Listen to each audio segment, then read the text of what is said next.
നമസ്കാരം. മറ്റൊരു വീഡിയോയിലേക്ക് സ്വാഗതം.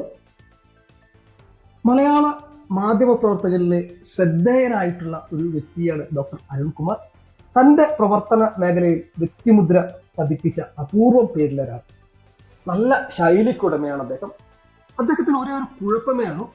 അത് അദ്ദേഹത്തിന്റെ വാർത്താവതരണങ്ങളിൽ, അദ്ദേഹം പറയുന്ന വാക്കുകളിലൊക്കെ അദ്ദേഹത്തിന്റെ രാഷ്ട്രീയവും അദ്ദേഹത്തിന്റെ വെറുപ്പും അദ്ദേഹത്തിന്റെ അത്തരം വ്യക്തി വിദ്വേഷങ്ങളൊക്കെ കടന്നു വരും എന്നുള്ളതാണ്.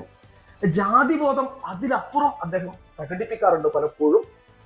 അതുകൊണ്ട് തന്നെ ചിലപ്പോഴൊക്കെ അദ്ദേഹത്തിന് കൊട്ട് കിട്ടാറുമുണ്ട്.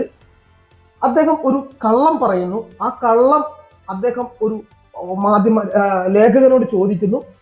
ഫീൽഡിലുള്ള ഒരു ലേഖകനോട് ചോദിക്കുന്നു, ഇത് ഇങ്ങനെ എന്താണ് അവിടുത്തെ അവസ്ഥ എന്ന് ചോദിക്കുമ്പോൾ അവർ തിരുത്തുകയാണ്. ഒരു മുതിർന്ന മാധ്യമ പ്രവർത്തകയോടാണ് ഇത് ചോദിക്കുന്നത്. അവർ സധൈര്യം തിരുത്തുകയാണ്. ഡോക്ടർ അരുൺകുമാർ, താങ്കളുടെ വാക്കുകളിൽ തെറ്റുണ്ട്, വസ്തുതാപരമായി പിശകാണ് താങ്കൾ പറഞ്ഞത്, താങ്കൾ പറഞ്ഞത് തിരുത്തിയേ മതിയാവൂ എന്ന് പറയുകയാണ്.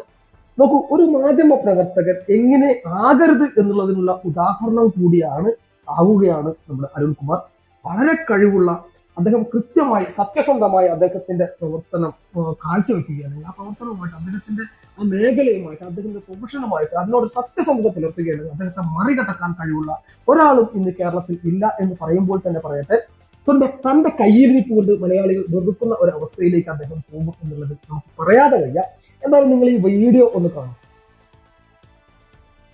UDF ഇക്കുറി വലിയ പ്രതീക്ഷ വയ്ക്കുന്ന കോർപ്പറേഷനുകളിൽ ഒന്ന് കൊച്ചിയാണ്, എറണാകുളമാണ്. തദ്ദേശ തെരഞ്ഞെടുപ്പിൽ കൊച്ചിയിൽ പോരാട്ടം കനക്കും. ആത്മവിശ്വാസത്തിലാണ് ഇരു മുന്നണികളും. അവിടെ BJPക്ക് വലിയ സ്കോപ്പ് നമ്മൾ കാണുന്നില്ല. LDFും UDFും തമ്മിലായിരിക്കും കൊച്ചി കോർപ്പറേഷനിൽ പോരാട്ടം.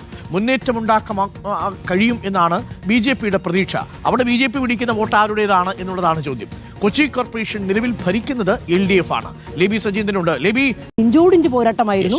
ഇവിടെ ഇപ്പോഴത്തെ കക്ഷിനില അനുസരിച്ച് 74 ഡിവിഷനുകളിൽ 34 ഇടത്ത് LDFും 31 ഇടത്ത് UDFുമാണ്. ഇവിടെ തന്നെ BJPക്ക് 5 സീറ്റുണ്ട് ഡോക്ടർ അരുൺ. അപ്പോൾ BJPയുടെ സ്വാധീനം ഇല്ലാത്ത സ്ഥലമാണ് എന്ന് പറയേണ്ട. പടിഞ്ഞാറൻ കൊച്ചിയിലും കൊച്ചി നഗരപ്രദേശത്തിനകത്തുമൊക്കെ BJPക്ക് സ്വാധീനമുണ്ട്. 5 സീറ്റ് BJPക്കുണ്ട്. അതുമാത്രമല്ല, ഈ LDFിനും UDFിനും മുന്നണി സംവിധാനത്തിനകത്ത് നിൽക്കുമ്പോഴും വ്യക്തമായ തദ്ദേശ തിരഞ്ഞെടുപ്പുമായി ബന്ധപ്പെട്ട് കൊച്ചി കോർപ്പറേഷനിലെ വിവര ശേഖരണം അല്ലെങ്കിൽ അതിന്റെ വിശദീകരണവും അവരുടെ വാർത്താവതരണത്തിൽ വരികയാണ്. അവിടെ ആദ്യം തന്നെ ചോദിക്കുകയാണ്, അദ്ദേഹം ഒരു അടിസ്ഥാന വിവരങ്ങളെ കുറിച്ചൊരു വിവരണം നൽകുകയാണ്. അവിടുത്തെ ഇപ്പോൾ രാഷ്ട്രീയ ഘടനയെ കുറിച്ചൊരു വിവരണം നൽകുകയാണ്.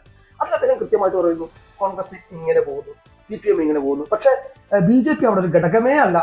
അത് കഴിഞ്ഞിട്ട് അദ്ദേഹം പറയുകയാണ്, BJP പിടിക്കുന്ന വോട്ടുകൾ അദ്ദേഹത്തിന്റെ ധ്വനി, അദ്ദേഹത്തിന് അറിയാം കാര്യങ്ങൾ, BJPക്ക് ഒരു സ്വാധീനം ഉണ്ടെന്ന് അദ്ദേഹത്തിന് അറിയാം.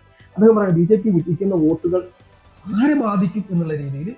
പക്ഷെ അതിനെ തിരുത്തുക. എന്നിട്ട് ലിബി സജീന്ദ്രൻ എന്ന് പറയുന്ന ലേഖികയാണ് അവിടെ, അവരോട് ചോദിക്കുകയാണ് എന്താണ് അവർക്ക് സ്ഥിതി എന്ന് പറയുമ്പോൾ അവർ കൃത്യമായിട്ട് ഒരു മടിയും കൂടാതെ തിരുത്തുകയാണ്.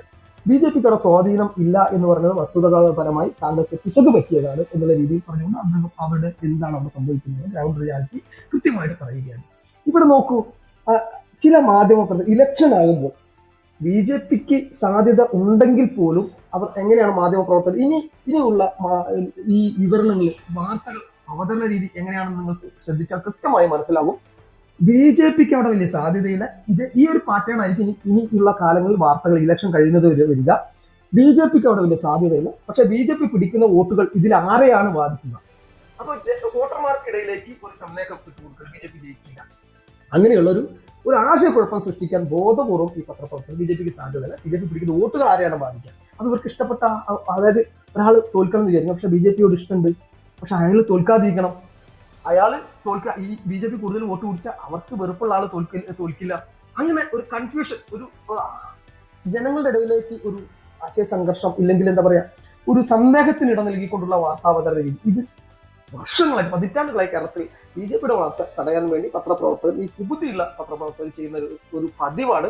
അത് തന്നെയാണ് ആവർത്തിച്ചത്. പക്ഷെ കൃത്യമായിട്ട് ആ ലേഖികയുടെ കയ്യിൽ നിന്ന് തന്നെ ആ മൊട്ട മണ്ടയ്ക്ക് അടി കിട്ടി എന്നുള്ളതാണ്. ഈ തിരുത്താൻ തയ്യാറാകട്ടെ, സത്യസന്ധമായ വാർത്തകൾ അവതരിപ്പിക്കട്ടെ. കാരണം ഇലക്ഷൻ ആണ് വരാൻ പോകുന്നത്. ഈ തിരഞ്ഞെടുപ്പ് വാർത്തകളെ സാമൂഹ്യം വീക്ഷിക്കുന്നവരാണ് മലയാളികൾ. മലയാളികൾക്ക് ഈ രാഷ്ട്രീയത്തോട് വല്ലാത്തൊരു അഭിനിവേശമുണ്ട്. മറ്റെന്തും മാറ്റി വെച്ചാൽ രാഷ്ട്രീയത്തോട്, ഓരോ വ്യക്തികൾ രാഷ്ട്രീയത്തിനോട്, അതായത് ഓരോ രാഷ്ട്രീയ മനസ്സിലുള്ള ആളുകളാണ് മലയാളികൾ. അവർക്ക് വളരെ ക്യൂരിയോസിറ്റി ഉണ്ടാകും, കൗതുകം ഉണ്ടാകും ഈ വാർത്തകൾ കേൾക്കുന്നതിൽ. അത് വളരെ ശ്രദ്ധിക്കും, മറ്റെല്ലാം മാറ്റിവെച്ച് അവർ ശ്രദ്ധിക്കും. ഫുട്ബോളിനോട് ഉള്ള അതേ ഒരു ഇഷ്ടം, അതിലും വലിയ ഇഷ്ടം രാഷ്ട്രീയത്തോട് മലയാളികൾക്കുണ്ട്. അതുകൊണ്ട് അത്തരം വാർത്തകൾ ശ്രദ്ധിക്കും. അത്തരം വാർത്തകൾ സത്യസന്ധമായിരിക്കാൻ എല്ലാ മാധ്യമപ്രവർത്തകരും ശ്രദ്ധിക്കണം. എങ്ങനെ ഒരു പത്രപ്രവർത്തകൻ ആകരുത്, ഒരു മാധ്യമപ്രവർത്തകൻ ആകരുത് എന്നുള്ളതിനുള്ള ഉദാഹരണമായി മാറുകയാണ് അരുൺകുമാർ എന്ന് പറയുന്നത്. നിർത്തുന്നു. ഈ വീഡിയോ ഇഷ്ടപ്പെട്ടാൽ നിങ്ങൾ സബ്സ്ക്രൈബ് ചെയ്യുക, ചെയ്യാത്തവർ സബ്സ്ക്രൈബ് ചെയ്യുക, ചെയ്തവരുണ്ടെങ്കിൽ ലൈക്ക് ചെയ്യുക, കമന്റ് ചെയ്യുക, ഷെയർ ചെയ്യുക. നന്ദി, നമസ്കാരം.